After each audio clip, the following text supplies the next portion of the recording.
हैं star news plus channel. आइए आगे बढ़ते हैं आज की मुख्य और अहम खबरों की ओर। खबर उत्तर प्रदेश के बरेली से। जिला पूर्ति अधिकारी से एक खास मुलाकात में यह जाना कि राशन कार्ड को लेकर कौन पात्र है और कौन अपात्र है। जिला पूर्ति अधिकारी श्री नीरज सिंह जी से बातचीत कर यह जाना कि जो लोग राशन कार्ड के पात्र की श्रेणी में आते हैं और जो लोग अपात्र की श्रेणी में आते हैं उनको राशन मिलेगा या फिर उनके कार्ड को निरस्त किया जाएगा। इस पर श्री नीरज सिंह जी ने बताया कि जिनके पास अपना मकान, कार, एसी एवं कोई भी सरकारी नौकरी घर में है तो वह अपात्र की श्रेणी में आते हैं और जिनके पास अपना मकान नहीं एवं पल्लेदार व लेबर क्लास के लोग जो कि मजदूरी पर निर्भर है, इस तरह के लोग पात्र की श्रेणी में आते हैं। श्री नीरज सिंह ने कई चीजों को स्पष्ट करते हुए यह साफ किया कि जैसा पहले चल रहा था ऐसा अब नहीं चल पाएगा। वहीं दूसरी तरफ ठेरिया नगर पंचायत निजावत खां बरेली के चेयरमैन के निवास पर जब वहां के निवासियों से बातचीत की तो सभी ने एक राय होकर ये कहा कि जब राशन बंद ही करना था तो राशन कार्ड को क्यों बनाया गया और जब राशन कार्ड बन रहे थे तो जांच प्रक्रिया को क्यों नहीं चलाया गया, जिससे कि इस तरह के अपात्र कार्ड बनते ही नहीं। खास तौर पर वहां की जनता ने राशन को लेते हुए दुहाई दी कि जिस तरह का राशन मिल रहा है वह एक घटिया क्वालिटी का है।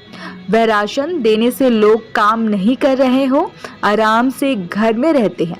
सरकार को चिकित्सा, स्वास्थ्य, एजुकेशन और रोजगार पर ध्यान देना चाहिए जिससे कि परिवार का भरण पोषण हो सके। स्टार न्यूज प्लस चैनल के लिए डायरेक्टर नीरज सिंह व संगीता सिंह की खास रिपोर्ट। संगीता सिंह और आप देख रहे हैं स्टार प्लस। आज हम यहाँ पे राशन कार्ड को लेकर के बात करने के लिए आए हैं तारा विजी के यहाँ, जो कि ठिरिया निजावत में है। और तो मैं आप लोगों से थोड़ा सा जानना चाहूंगी कि सरकार की तरफ से गाइडलाइन आई है कि कौन पात्र है कौन अपात्र है। सरकार का ये जो फैसला लिया है, क्या आप लोग इसको सहमति देते हैं और अगर सहमति देते हैं तो ये किस तरीके से? तो सर, हम सबसे पहले आपका नाम जानना चाहेंगे। क्या है आपका नाम? मुझे मोहम्मद अब्बास है। आप इसके बारे में क्या कहना चाहेंगे, कौन पात्र है कौन अपात्र है?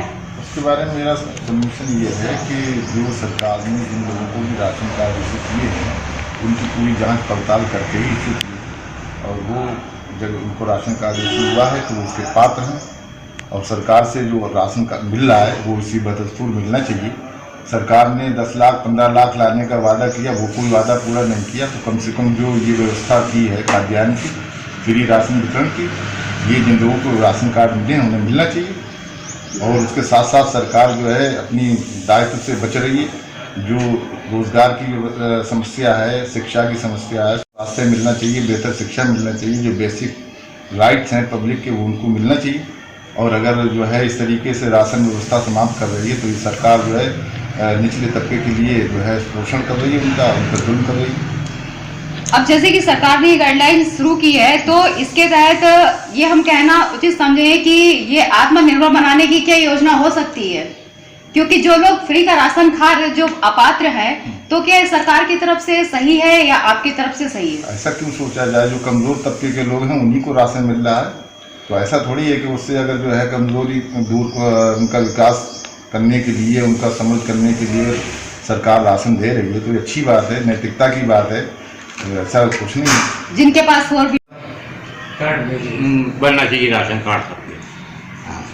जिस तरीके से हमने सभी लोगों की राय ली है और उन्होंने बताया है कि ये सरकार का सही फैसला है, राशन की क्वालिटी अच्छी होनी चाहिए और जिन लोगों के पास एसी है या कार है या अपना घर है उनका राशन कार्ड उन लोगों को अपना जो है सरेंडर करना चाहिए। सरकारी दिशा निर्देशों के अनुसार जो लोग पात्र हैं उन्हें मिलना चाहिए। जी जी जी, धन्यवाद।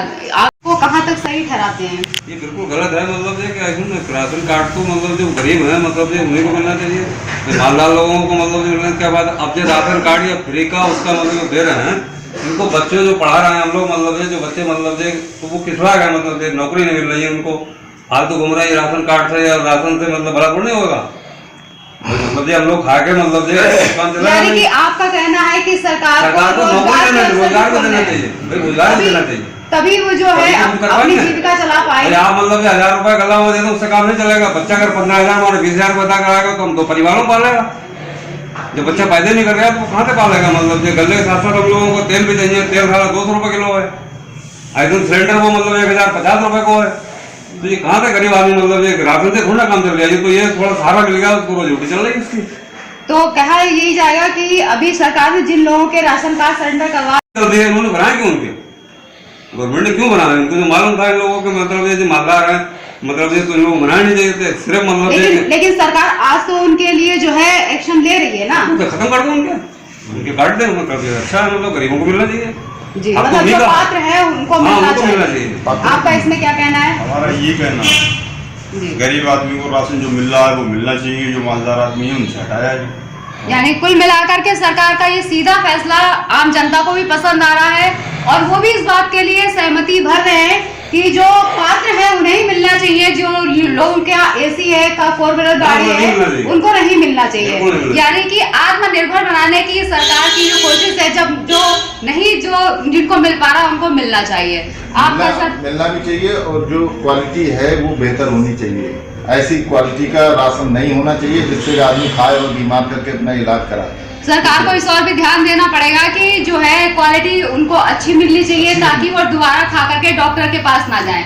क्या कहना ये है कि जैसे हमारी नगर पंचायत ठेरिया निजावत गाँव में बहुत से लोग गरीब ऐसे हैं जिनके राशन कार्ड ही नहीं बने। हजारों ऐसे लोग हैं जो गरीब हैं बेचारे मजदूर भूखे मर रहे हैं उनके राशन कार्ड नहीं बने। ऐसी क्या वजह रही कि उनका कार्ड नहीं बना? क्या वो गए नहीं वहाँ पे या नहीं? उन्होंने कई बार फार्म भरे लेकिन उनका बन के ही नहीं आया। हम लोगों ने भी बहुत कोशिश की लेकिन नहीं बने और जिनके बन गए थे उनके बार कैंसिल होते रहे। तो सरकार को ये चाहिए कि दोबारा से सर्वे कराए।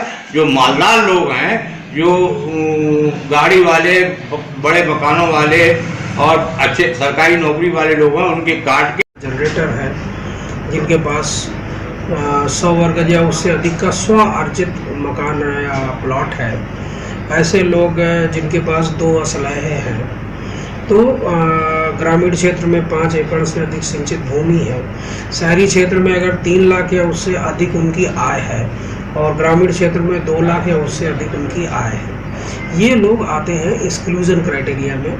और अगर ऐसी श्रेणी में कोई लोग आते हैं तो उनके लिए शासन से ये था कि आप लोग आग्रह करेंगे कि जो लोग इन मानकों में आते हैं वो स्वतः अपने आप को अपने कार्ड को आगे आकर के आएँ और जनहित में अपना कार्ड अभी भी बचे हुए छूटे हुए लोग हैं उन्हें शामिल किया जाए। सर ऐसा भी देखा गया है कि क्या कुछ रिकवरीज के आदेश आए हैं जिनके पास राशन ऑलरेडी ले चुके हैं चुनाव से के समय? क्या ये कोई ऐसी भूमिका है कि चुनाव खत्म होने के बाद इसको किया जा रहा है? सरकार बनाने का कोई इनका अपना तरीका था ये? नहीं, ऐसा नहीं है। ये केवल भ्रांति है क्योंकि जो मानक हैं वो वर्ष 2014 के हैं और जो सत्यापन की प्रक्रिया निर्धारित है वो वर्ष 2013 में जो संसद से पारित एक्ट है राष्ट्रीय खाद्य सुरक्षा अधिनियम यानी नेशनल फूड सिक्योरिटी एक्ट, उसी के तहत ये प्रावधान है कि प्रत्येक वर्ष इन राशन कार्डों का सत्यापन कराया जाएगा और ऐसे कार्ड जो स्थानापन्न यानी लोग इधर उधर जो मूव कर जाते हैं या अपात्र हो जाते हैं या जिनकी डेथ हो जाती है, 3 श्रेणियों के थे उसमें BPL, APL और अंत्योदय 3 थे। APL वो कार्ड था जो पीले कलर का होता था और वो कोई भी इच्छुक परिवार अपना बनवा सकता था। लेकिन अब वर्तमान में 2 ही श्रेणियां हैं जैसा कि मैंने पूर्व में बताया, अंत्योदय और पातगृहस्थी, और दोनों को ही बहुत ही कोरोना से पहले जो मिल रहा था वो 2 रुपये किलो गेहूँ और 3 रुपये किलो चावल, और वर्तमान में दोनों चक्र में फ्री मिल रहा है खाद्यान्न। तो इसलिए अंत्योदय और इसमें जो है रेट में कोई डिफरेंस नहीं है और ये दोनों को जो है ये मान करके ही दिया जाता है कि ये समाज के सबसे ज़रूरतमंद तबके के लोग हैं। दूसरा जो बात है कि कटने के बाद बचने का, इसमें चूँकि राष्ट्रीय खाद्य सुरक्षा अधिनियम में ये भी लिखा हुआ है कि आपको इस जनसंख्या की सीमा तक अपना टारगेट पूरा रखना है। तो जो भी हम कार्ड काटते हैं वो ऐसा नहीं है कि उसको काटने के बाद छोड़ दिया जाता है। समाज को जो दूसरा व्यक्ति जो वंचित होता है या उसे ज़्यादा ज़रूरत होती है हम उसे तत्काल चयनित करते हैं और कार्ड बनाते हैं। हर माह लगभग हम लोग 500 से 600 कार्ड बना रहे हैं। अगर हम काटते हैं तो उसके हाथ के हाथ दूसरी तरफ से हम जो था वो पूरी तरह निःशुल्क था। और इसके अतिरिक्त राज्य सरकार ने अपनी तरफ से तेल नमक चना जोड़ा था जो निःशुल्क था पूरी। सर, जब से ये राशन कार्ड तैयार हुए हैं सरकार आने के बाद, कितना राशन बच चुका होगा, और अगर अब राशन इन लोगों का रुकता है तो कितना राशन बचेगा, और इस राशन जो बचेगा सरकार इसका क्या करेगी? देखिए, जो राशन बांटा जा रहा है प्रति माह, जनपद बरेली में लगभग हम लोग 8 लाख कार्डों पे ये खाद्यान्न वितरित करते हैं, जिसमें करीब 32 लाख यूनिट है, और ये हमारा लगभग 1.25 लाख MT एक बार का वितरण होता है, और माह में हम लोग 2 बार इसे बांटते हैं। जहाँ तक बात है कि कार्ड कटने पे बचत की, तो हमारे जो कार्ड ऑलरेडी राष्ट्रीय खाद्य सुरक्षा अधिनियम के पहले चलते थे वो बहुत करीब 10 लाख के आसपास थे, और अब जो राष्ट्रीय खाद्य सुरक्षा अधिनियम लागू हुआ है उसमें जब से ये आधार सीड करना अनिवार्य कर दिया गया है, ऑलरेडी कार्ड कम हो गए हैं, इस लाभ की प्रक्रिया में शामिल करते हैं। जैसा कि नीरज सिंह जो कि जिला पूर्ति अधिकारी हैं, उन्होंने सभी तथ्यों को बिल्कुल सही से उजागर किया है, और लोगों के बीच में जो भी भ्रांतियां थी उसको उन्होंने दूर किया है कि किस तरीके से लोगों को अपना कार्ड वापस करना है और किन लोगों के लिए मानक तैयार किए गए हैं। तो इस चीज़ के लिए मैं सर आपको धन्यवाद देती हूँ, आपने बहुत अहम जानकारी दी, बहुत बहुत धन्यवाद आपका। जी धन्यवाद।